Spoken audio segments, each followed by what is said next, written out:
It's here. What's here? It is. Wait, where are you? Oh, look! There it is! And it's doing the thing! It does it on its own, which is weird. Normally you have to touch it. Iago. He is a pet. Legendary. Elsa. Oh. I'm running. Nick is real close to that gun. If it turns that way.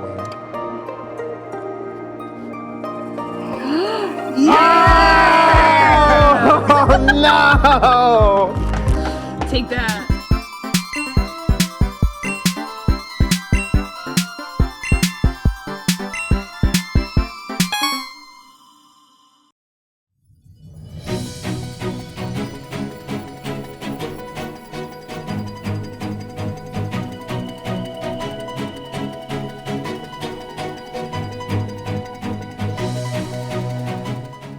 This is News Today with WDW News Today. I'm Tom Corliss of WDWNT.com. Please like this video, subscribe, and hit the notifications bell to make sure you never miss the latest from the Disney theme parks all around the world. Real quick before we get to today's news, you saw this in the graphic, no doubt. I'm gonna tease a little something. This is gonna be a very important week here at WDWNT. Something that I thought would never happen in a million years is going to happen this week. And it's going to happen on Friday.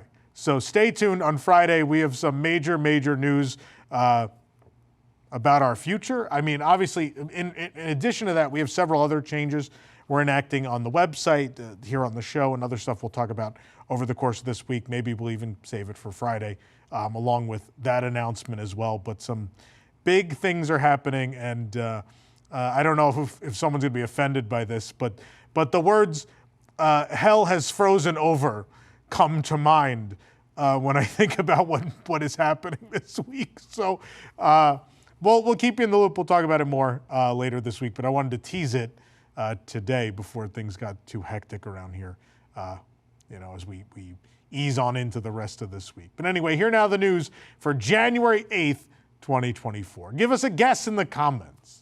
I'd love to hear what people think it might be in the comments. Go for it. Good to go days for Walt Disney World annual pass holders will start being offered on Thursday, January 11th. And ahead of this week's change, Walt Disney World has shared what these days will look like when you're planning your visit on the My Disney Experience mobile app. And no, it's not a page that says Stitch has eaten it, thankfully. A new video shared via the Passholder Buzz section of My Disney Experience details the new Good to Go Days system, as well as provide some visual aids to help pass holders know what they're looking for. Starting this Thursday, Good to Go Days will allow pass holders to visit any of Walt Disney World's 4 theme parks without needing to make a reservation.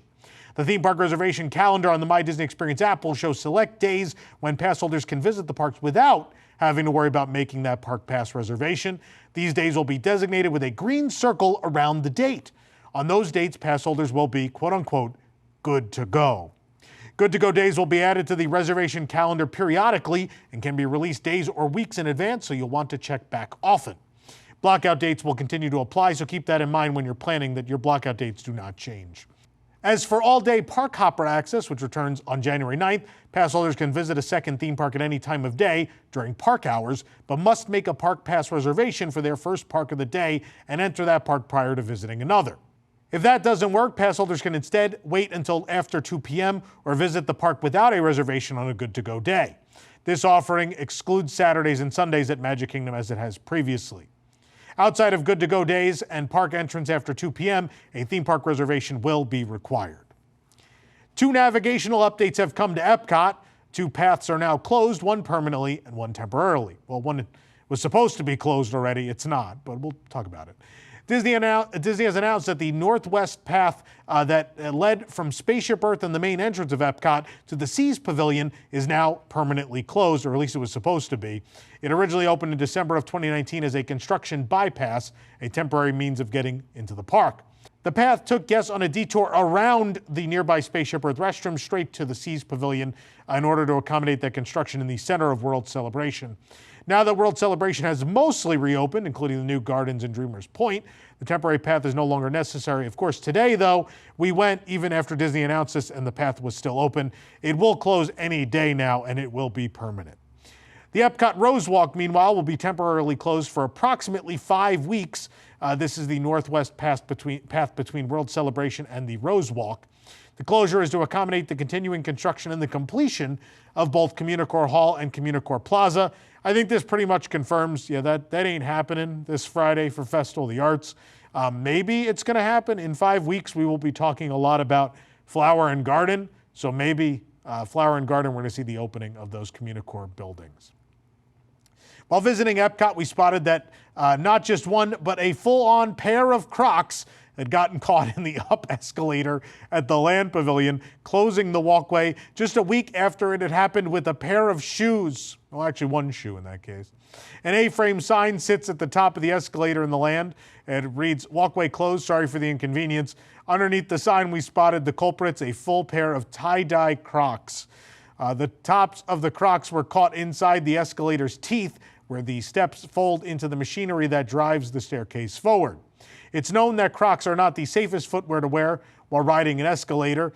This is, of course, only the latest instance we've seen of guest shoes falling victim to the staircase. A shoe got caught last week, and we have personally seen dozens of accounts of shoes getting caught in these escalators. So, of course, it stands to reason it's happened even more times than we've seen.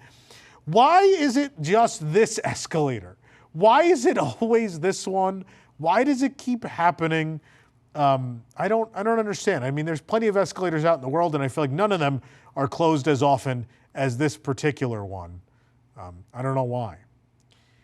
The Disney 100 collectible medallions are now gone from Walt Disney World as the celebration officially has come to a close, although Epcot is still celebrating.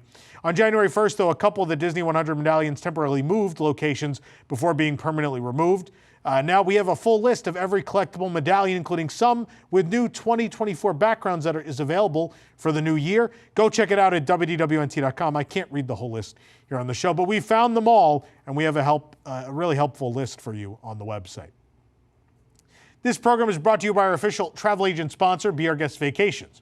Your dream vacation begins with Be Our Guest and their concierge team of expert vacation planners. Head on over to beourguestvacations.com/WDWNT, and the team will design your next magical vacation, from the Walt Disney World and Disneyland resorts to the Disney Cruise Line to Adventures by Disney and more. They're also able to book unforgettable VIP tours where you and your group can experience the ultimate park day. The best part is their concierge services are 100% free, so book today. Basin White is currently closed at Disney's Grand Floridian Resort and Spa. At this store, guests could purchase luxurious soaps, lotions, bath bombs, and more. During our visit to the resort this morning, we saw that all the windows to the luxury bath store were covered up, so were the doors. And the glass is covered with a notice that reads, "Please pardon our appearance. This area is being refurbished for your future enjoyment." Based on the presence of the Basin White branding, it seems likely the store is being refurbished. Of course, the rumor is that the remodel of the Grand Floridian's lobby is supposed to start soon. We don't know if that's happening or not, but at the very least, Basin will be doing their part right now. Even more Disney's BoardWalk merchandise has arrived at Walt Disney World, including an ornament, a scented ear headband, that's a thing, and more. The ornament is $34.99. It's at Screen Door General Store, and it depicts the entire resort. Mickey Mouse and Minnie Mouse are sharing big smiles as they walk down the boardwalk holding a bucket of popcorn. There's also the BoardWalk Resort Lounge Flight Ear Headband for $44.99. It's a mini ear headband inspired by the hotel. The ears are a glittery red with white accents and a white patterned bow in the center. And to coordinate with the lounge fly that we found a couple days ago, this ear headband is decked out in shades of red and cream, and they are labeled as both glow-in-the-dark and scented as well, because you need scented ears on your head. But nonetheless, we found these at the Screen Door General Store as well. Meanwhile, there's a new Disney's BoardWalk Resort pin for $14.99. We found this at of all places, Disney's Beach Club Resort at the Beach Club Marketplace. The pin reads, "Follow me to Disney's BoardWalk Resort and a vacation sensation." At the center, there's a second layer element of Mickey kissing Minnie's hand as they snack on ice cream, and both are wearing turn-of-the-century outfits. A new popcorn bucket and travel tumbler featuring art by Chou are now available at venues across Disneyland. The new souvenir items are part of the Disney Artist Showcase and feature designs again by Chou. The artwork showcases Disneyland attractions, including Sleeping Beauty Castle, the Haunted Mansion, the Disneyland Railroad, Dumbo the Flying Elephant, and more, and Mickey and Minnie are featured on it as well. The popcorn bucket price has yet to be confirmed, but it'll likely be $12.75, including one serving of popcorn like the other buckets in the same style. The travel tumbler is $14.49 and includes your choice of fountain beverage, coffee, hot tea, or hot cocoa at the time of purchase. Set for a late 2024 completion, the Downtown Disney District Reimagining at Disneyland Resort is well on its way. And let's see just how far along the project is, given we are just months away from it being done. First up is the future home of Paseo and Centrico, a new Mexican restaurant that will take the place of Catal Restaurant and the adjacent outdoor Uva Bar. The interior of the second floor of the former Catal restaurant has been entirely gutted to make way for Paseo's radically different interior. The former Uva Bar area has a new round wood and steel structure that has been teased on the construction walls for some time, but there it is now. Meanwhile, the second floor balcony seating area is covered up in tarps as construction continues. In front of the Star Wars Trading Post, the plaza is obscured by a number of construction fences. There's a sign letting guests know that Star Wars Trading Post is open during that work. You just have to walk around the fence. And though a lot of the concrete work seems to be happening behind the fences, we did spot an area with some less than show-ready concrete out for guests. To the left of the Star Wars Trading Post, the temporary pop-up location for the Earl of Sandwich is taking shape. Earl is moving out of its current temporary location to make way for Porto's Bakery and Eatery. How many times has this Earl of Sandwich moved? I think this has moved more times than maybe any American eatery in history. I'm not even limiting it to the parks. I just feel like it is closed and opened and moved and closed and opened and moved and closed and opened and moved so many times. And here we go again. And now it's going to be in a trailer? Oh boy.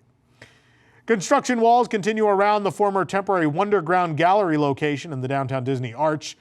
The sign still uses the Disneyland 60th anniversary Diamond Celebration color scheme as it has since 2015. They've never changed this, nor have they changed the Disneyland Resort signage on Harbor, for that matter.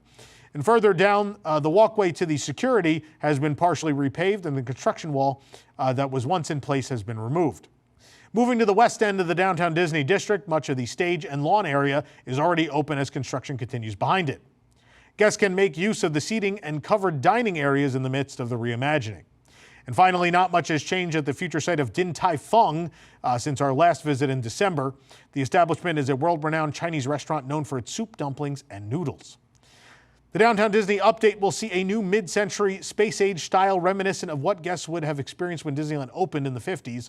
In addition to a style change, the district will also get a number of new dining options, as we mentioned. You can support the entire team behind this show and others by joining the WDWNT Interglobe Society at patreon.com/WDWNT. Get access to exclusive content, discounted show and event tickets, and more.